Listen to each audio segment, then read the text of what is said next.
pottery and radiocarbon dating alone cannot determine if the kingdom of David and Solomon was as large and prosperous as described in the Bible.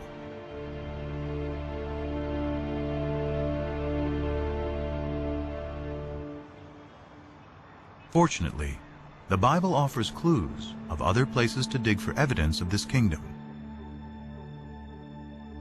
The Bible credits David with conquering the kingdom, but it is Solomon, his son, who is the great builder. This was the purpose of the forced labor which Solomon imposed. It was to build the house of Yahweh and the wall of Jerusalem, Hatzor, Megiddo, and Gezer. 1 Kings 9:15.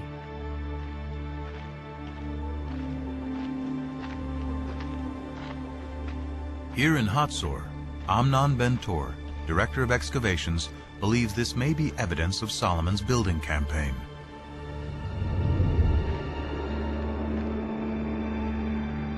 Archaeologists call it a six-chambered gate, a massive entryway fortified with towers and guardrooms. Ben Tor's predecessor, Yigal Yadin, first uncovered this structure. It turned out to be a six-chambered gate, and Yadin immediately remembered that a very, very similar gate was excavated at Gezer, and then Chicago University excavated this gate here at Megiddo. Stunned by the similarity of these three gates, Yadin recalled the passage in the Bible. Here we have a wonderful connection of the biblical passage as it shows up in archaeology. Three monumental gates, all based on the same plan, would seem to be powerful evidence not only of prosperity, but also of a central authority. Throughout its history, the Israelites had been divided into tribes, then into kingdoms, north and south. The locations of these strikingly similar gates in both regions suggest a single governing authority throughout the land.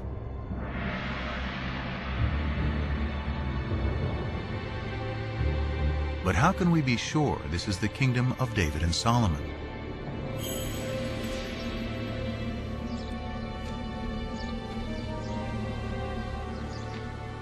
The answer, once again, lies in Egypt. The head-smiting scene which you see on this wall commemorates a military campaign conducted by Pharaoh Shishak, or Sheshonq, the founder of Dynasty 22 in Egypt. The Egyptian pharaoh Shishak invades Israel, an event the Bible reports and specifically dates to 5 years after Solomon's death, during the reign of his son Rehoboam.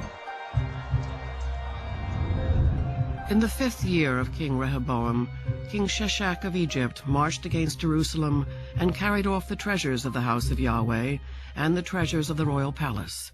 He carried off everything. 1 Kings 14:25 and 26. The importance of this in fixing one of the earliest dates, specific dates, in which Egyptian history coincides with biblical history is really startling and has to be taken note of. This stunning convergence between the Bible and Egyptian history gives a firm date for the death of Solomon. Shishak's campaign, according to the well-established Egyptian chronology, dates to 925 BC. And the Bible says Solomon dies 5 years earlier, which means 930 BC. This is further evidence that David and Solomon lived in the 10th century.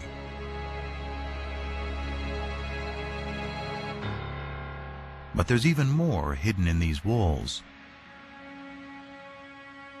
These ovals, with their depictions of bound captives and city walls, represent places Pharaoh Shishak conquered in Israel. One of those places is Gezer, where archaeologists find the hallmark of Solomon's building program, a six-chambered gate. Bill Deaver directed the excavations in the late 1960s. We can actually see vivid evidence here of a destruction. Down below we have the original stones pretty much in situ, but if you look in here you see the stones are badly cracked. You can even see where they're burned from the heat of a huge fire that has been built here. And then up in here you see the fire has been so intense that the soft limestone has melted into lime and it flows down like lava. This is vivid evidence of a destruction, and we would connect that with this well-known raid of Pharaoh Shishak. And if the gate was destroyed by Shishak in 925 BC, then it must have been built during the lifetime of Solomon, who died just 5 years earlier. Surely this kind of monumental architecture is evidence of state formation. And if it's in the 10th century, then Solomon.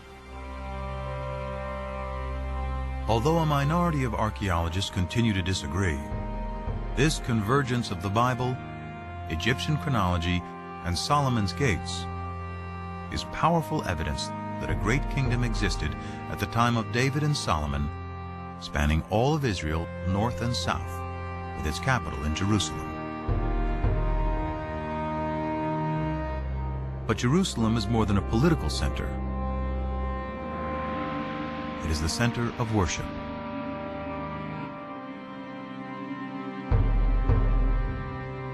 The magic of Jerusalem is the magic of the temple. One temple for the one God. The result is that Jerusalem and the temple emerge as powerful symbols not just of the oneness of God, but also of the oneness of the Jewish people